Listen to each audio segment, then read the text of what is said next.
کہ سورہ نور کے اندر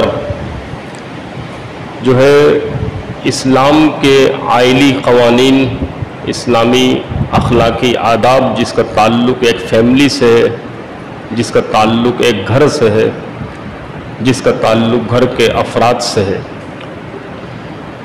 اور چونکہ معاشرہ بنتا ہی گھر سے ہے، معاشرے کا قیام گھر سے ہوتا ہے اور گھر کا قیام گھر کے افراد سے ہوتا ہے، اور ان گھر کے افراد میں سب سے اہم فرد وہ عورت ہے جو گھر کو جنت بھی بنا دیتی ہے، اور اگر وہ بگڑ جائے تو گھر جہنم بن جاتا ہے۔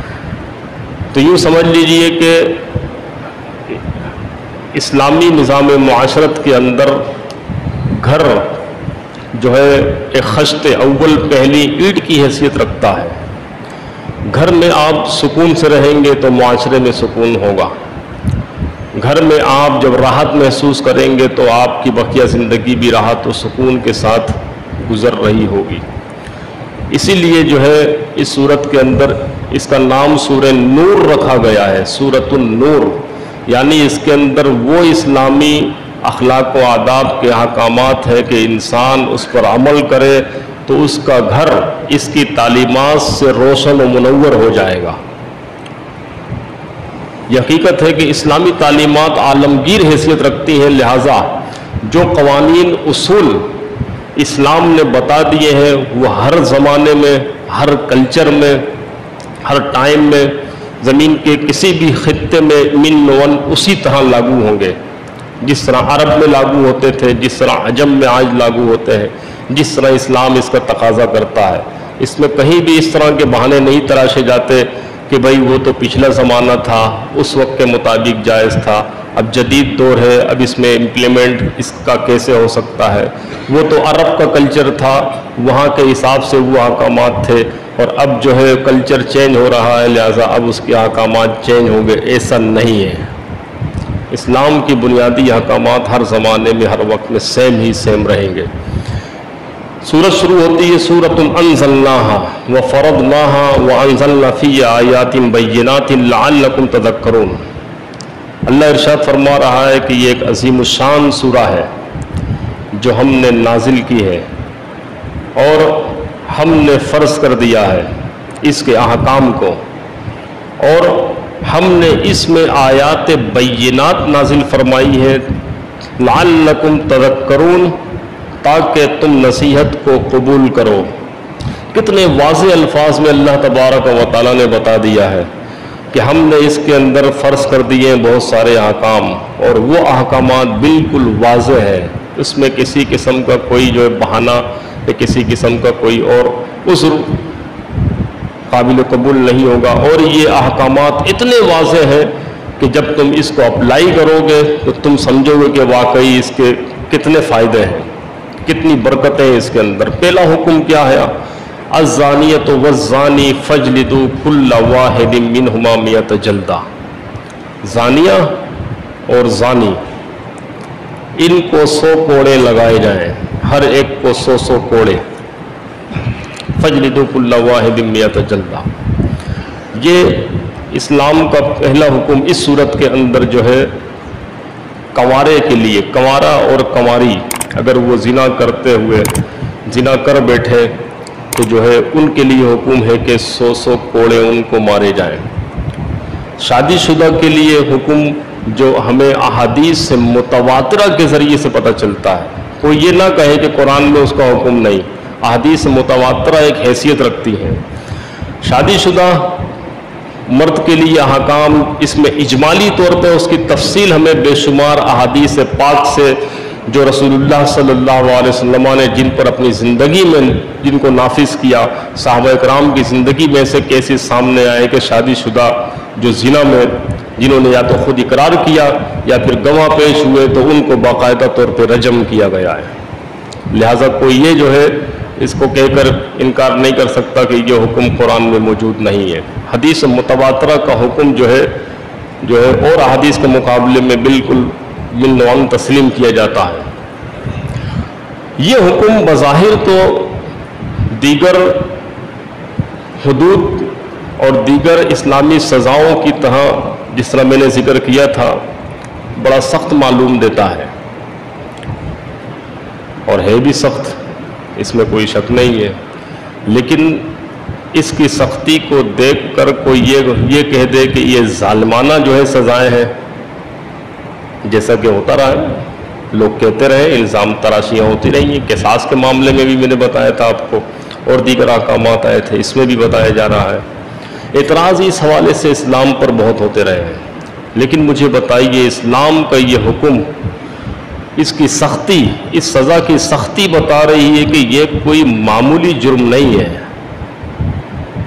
یہ کوئی چھوٹا جرم نہیں ہے، اس جرم کی وجہ سے پورے معاشرے تباہ و برباد ہو جاتے ہیں، اس گناہ میں ملوث لوگوں کے گھر تباہ و برباد ہو جاتے ہیں۔ ملوث ہونا تو دور کی بات، صرف شکوک و شبہات کی بنا پہ پورے گھر اجڑ جاتے ہیں، ہوتا ہے کہ نہیں؟ سب حقیقت ہے۔ اور اگر اس میں چھوٹ دے دی جاتی کہیں بھی، اور جیسا کہ اور معاشرے میں چھوٹ دے دی گئی ہے، باقاعدہ قوانین بن گئے ہیں اب تو، مغربی ممالک کے اندر باقاعدہ قوانین ہے کہ وہ جس سے چاہے شادی کریں، جس سے چاہیں اپنے ازدواجی تعلقات قائم کریں، نکاح کیا ہو یا نہ کیا ہو، یوں سمجھ لیجئے زنا بالرضا، اگر دونوں طرف سے رضامندی ہو تو انہیں کوئی نہیں روک سکتا۔ اس طرح کے قوانین نافذ ہونے کی وجہ سے وہاں پہ گھریلو سسٹم ان کا تباہ و برباد ہو گیا۔ اس وقت روئے زمین پر اور دوسرے یہودی ہیں جن کا فیملی سسٹم سب سے زیادہ مضبوط ہے، جی جناب، مسلمان، اور جو ہے وہ بھی مسلمان ہمارے مشرقی ممالک کے زیادہ ہے،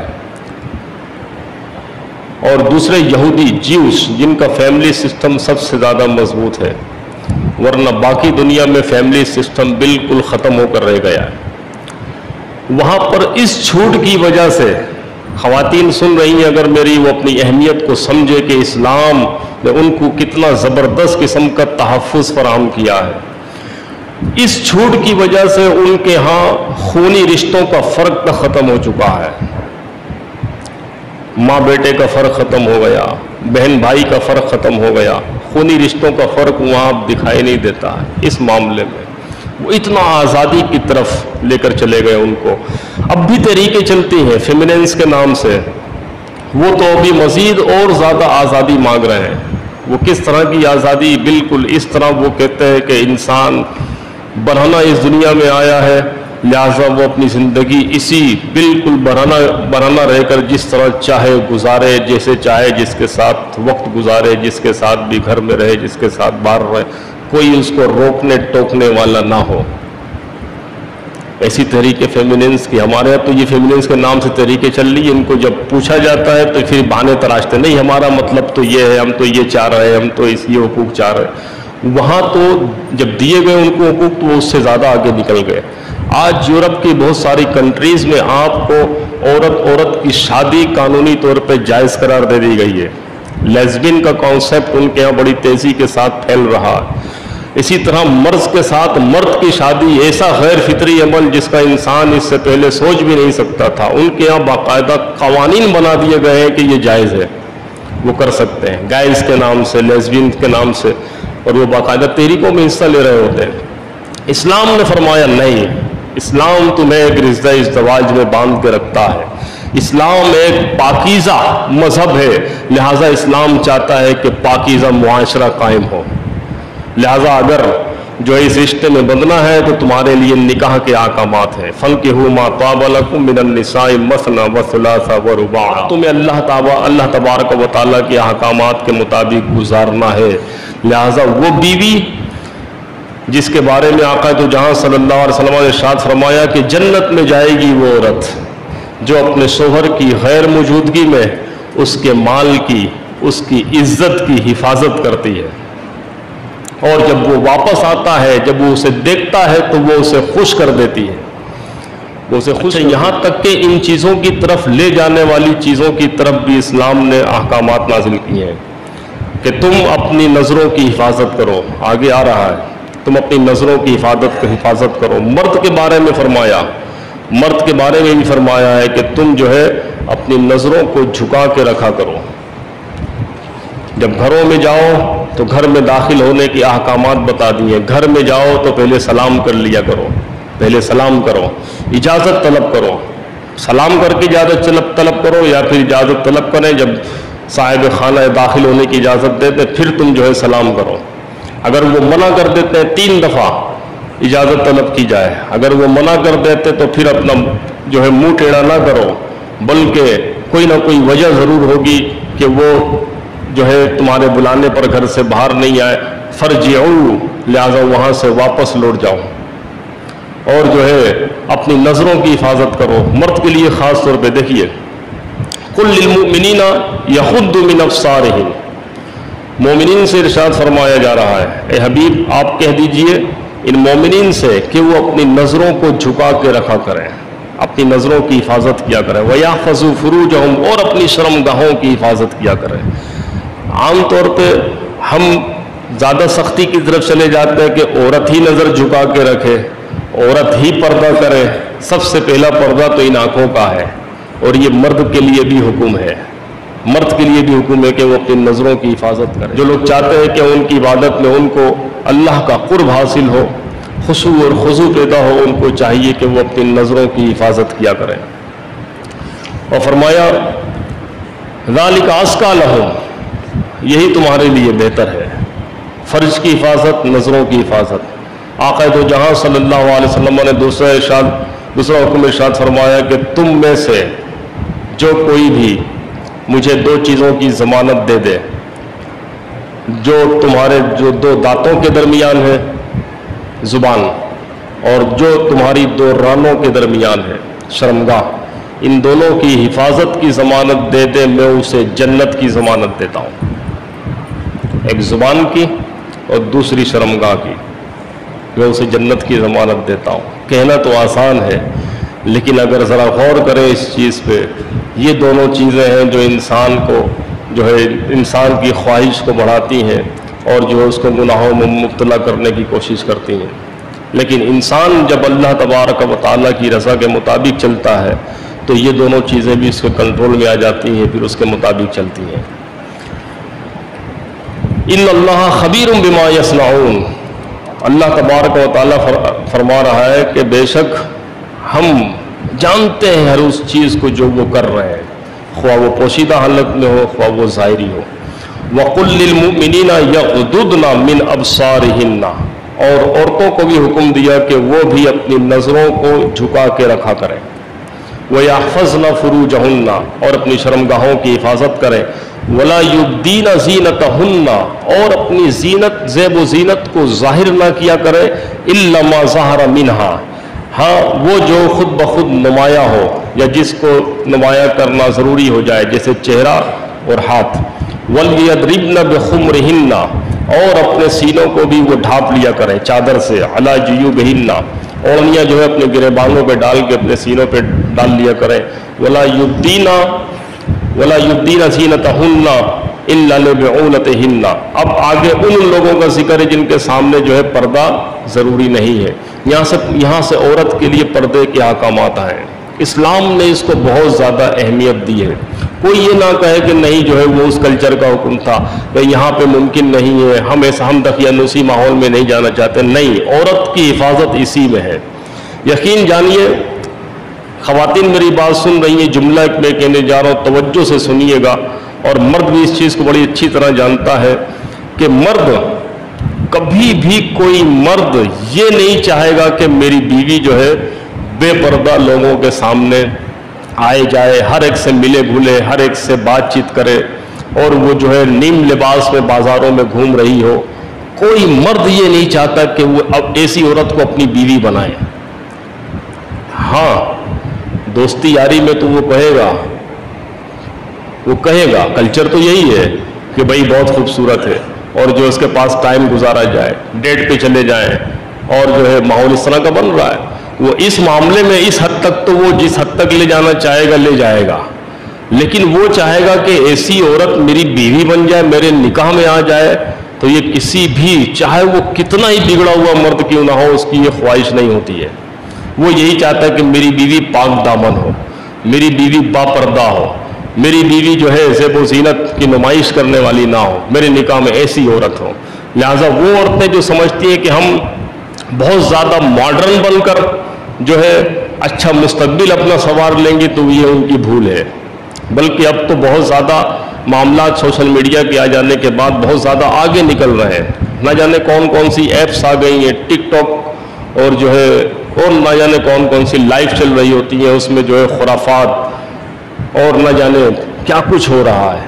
یہ اس وقت اپنی نسلوں کو بچانے کا ٹائم ہے، اس کی حفاظت کرنے کا ٹائم ہے۔ اس کے لیے کیا ہے، دیکھیے اب وہ دور نہیں ہے کہ آپ جو ہے کوئی چیز چھپا کے رکھیں، بچوں کو فرینڈلی ماحول میں رکھیں۔ ماں کو چاہیے بچیوں کو فرینڈلی ماحول میں رکھے، ٹھیک ہے، ایک ادب کا ایک مقام ہے ماں کا، باپ کا ایک ادب کا مقام ہے، لیکن جو ہے اب بہت زیادہ اس حوالے سے سختی نہ کریں، تربیت کے حوالے سے فرینڈلی ماحول میں لے کے چلیں گے تو کہیں بھی اگر بچے کہیں پھنستے ہیں تو وہ اپنی آنے والی مصیبت کا یا جس مصیبت میں پھنس جاتے ہیں اس کا اظہار کر سکیں گے۔ سخت ماحول میں بچے جو ہے ماں باپ سے جو ہے بہت ساری چیزوں کا اظہار، تربیت میں ڈنڈا بھی اٹھا کے رکھے، سخت ماحول بھی رکھے، لیکن فرینڈلی ماحول لے کر چلنا چاہیے۔ خاص طور پہ ہماری نوجوان نسل بچیوں کی وہ اس چیز کو پیش نظر رکھے کہ موبائل پر اتنا زیادہ کسی سے فرینڈلی فری نہ ہو جائیں، بلکہ فرینڈ تو بنائے ہی نہ۔ یہ ذہن میں رکھیں کہ عشق و محبت کے نام پہ جو کچھ آج موبائل پہ ہو رہا ہے، آپ اس کی حقیقت اٹھا کر دیکھیں، 99% جھوٹ اور دھوکہ دہی ہوتی ہے، جھوٹ اور دھوکہ دہی۔ پھر بیچاری معصوم بچیاں کسی کی محبت میں جھانسے میں آ کر وہ اپنی الٹی سیدھی ویڈیوز بنا کے جو ہے اس کو شیئر کر دیتی ہیں اور پھر بلیک میلنگ شروع ہو جاتی ہے۔ بہت سارے ایسے کیسز سائبر کرائم میں آ رہے ہیں اور ہماری معصوم بچیاں بھولی بھالی جو ہے وہ اس ماحول میں پھنس جاتی ہیں۔ اسلام نے کتنا پاکیزہ حکم دیا ہے کہ اپنے آپ کو بچا کے رکھو، پردے میں اپنی نظروں کو بچا کے رکھو، اپنی جوانی کی حفاظت کرو، اسی سے تمہارا گھر بنتا ہے، اسی سے فیملی سسٹم بنتا ہے۔ تو یہ سارے احکامات اس صورت کے اندر بڑے شاندار انداز سے موجود ہے۔ اس صورت کو خواتین ویسے تو سب پڑھیں، لیکن خواتین خاص طور پہ اس صورت کا ترجمہ اور اس کی تفسیر لازمی پڑھیں۔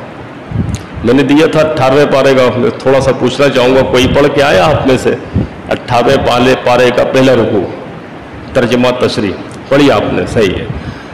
وہاں پر جو ہے مومنین کی نشانیاں بتائی گئی ہیں اور اس کے اندر بھی مومنین مومنات کے لیے بہت سارے احکامات بتائے گئے جن کا جاننا ہم سب کے لیے ضروری ہے۔ اس حوالے سے میں 2 کتاب کا آپ کو ریفرنس دیتا ہوں۔ ہر گھر میں یہ 2 کتابیں ہونی چاہیے۔ اسلامی کتابیں بہت ہیں، لیکن ہمارے بچوں کے لیے، ہمارے گھر میں اسٹڈی کے لیے اسلامیات کی یہ 2 کتابیں اپنے پاس رکھیں۔ ایک کا نام ہے ہمارا اسلام، کتاب کا نام یہی ہے، ہمارا اسلام۔ آسان اردو میں ہے، کویشچن آنسر کی صورت میں ہے، اسلامی بنیادی احکام سارے کے سارے آپ کو سوال جواب کی صورت میں اس کے اندر مل جائیں گے۔ ٹھیک ہے، نوٹ کر لیں اس کو، ہمارا اسلام۔ اور دوسری کتاب ہے سنی بہشتی زیور، اس میں خواتین کے مسائل کثرت کے ساتھ، ویسے تو اسلامی بنیادی مسائل ہیں یہ، لیکن خواتین کے مسائل بھی کثرت کے ساتھ خاص طور پہ قابل ذکر ہے۔ اگر آپ اپنی فیملی کی اچھی تربیت کرنا چاہتے ہیں تو گھر میں اسلامک لائبریری بنا کے رکھیں، بچوں کو درود شریف پڑھنے کی عادت ڈالیں، ذکر و اذکار کی عادت ڈالیں، بچے ہیں تو ساتھ میں مسجد میں نماز میں لے کر آئیں، سنتیں جا کے گھروں پہ ادا کیا کریں تاکہ بچے دیکھی دیکھا نماز پڑھیں، مائیں نماز پڑھیں بچیوں کو ساتھ میں کھڑا کر کے۔ جب گھر میں ایک ماحول بننا شروع ہوگا تو پھر دیکھیں گے کہ آپ کس طرح اس گھر کے اندر ایک انقلاب برپا ہو جاتا ہے، پھر اسلام کی طرف صحیح معنوں میں اعلان ہوتا ہے، پھر اس کی برکتیں بھی نظر آتی ہیں۔ اللہ تبارک و تعالی ہم سب کی اصلاح فرمائے، اسلامی تعلیمات کو سیکھنے کی عمل کرنے کی توفیق عطا فرمائے، آمین۔ وآخر دعوانا الحمدللہ رب العالمین۔